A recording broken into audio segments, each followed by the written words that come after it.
So these markers will do what exactly? So kind of track the markers as you move and then create 3D images on you. Okay, so let's start. Okay. And what you're going to do is you're going to stand up feet shoulder width apart and toes pointing forward. Up, down, up. Okay, one more. Okay, very good. Up, down, up.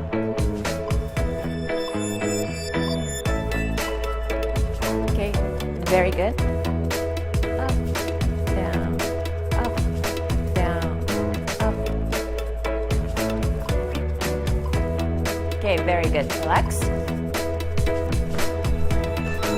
Okay, very good. Two more.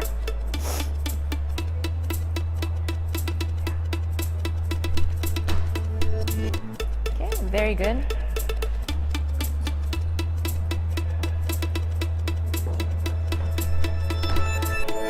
Okay, very good. No fall. Perfect. Okay. That was good.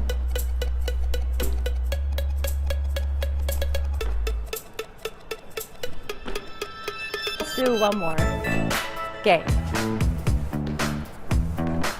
Okay, that was good.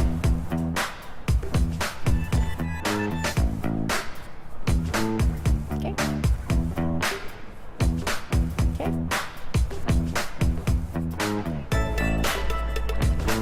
Okay, very good. So go ahead and walk. Okay.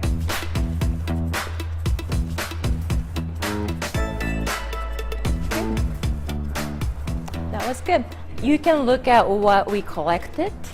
Yeah, so this is like an exact showing how the Right. horse is going. When you get to your maximum depth that you're actually hitting and squatting, you actually level out pretty well. Yeah. The problem is in these injuries that they occur really quickly within the first 30 to 40 milliseconds of landing, and so that's where you're seeing that you hit with more pressure on your right side than your left. So those first 30 to 40 milliseconds, those are critical because if you're loading more on one side than the other, then your risk of injury goes way up. So if you did have an athlete come in here, I mean, you said it's just a slight difference, but how much, I mean, would you do physical therapy with them, or do you give them exercises to work on to Right. balance that out a little bit more? Or? So no, that's a good question. So what we would do is we identify that first, that we have this small discrepancy with our landing, and then we're going to teach them strategies in order to land more symmetrically, meaning that my right and my left leg are landing at the same time.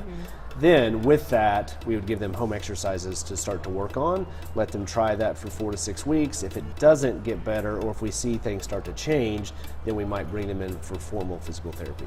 If you're older, does it take longer to change the patterns that you see?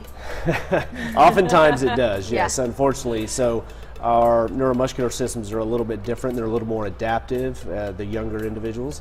And so if you're a little older and you're more set in your muscular patterns or movement patterns, then sometimes it takes a little bit longer to correct.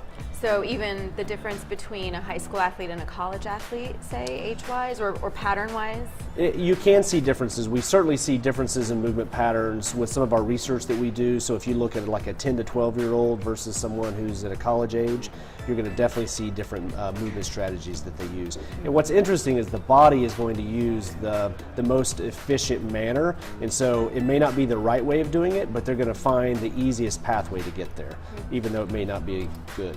I'm looking up here sort of at the trunk, like I'm leaning before I'm moving. Right, and So- that's what I'm talking about, is that is going to directly affect what is going on at your lower extremity. Right.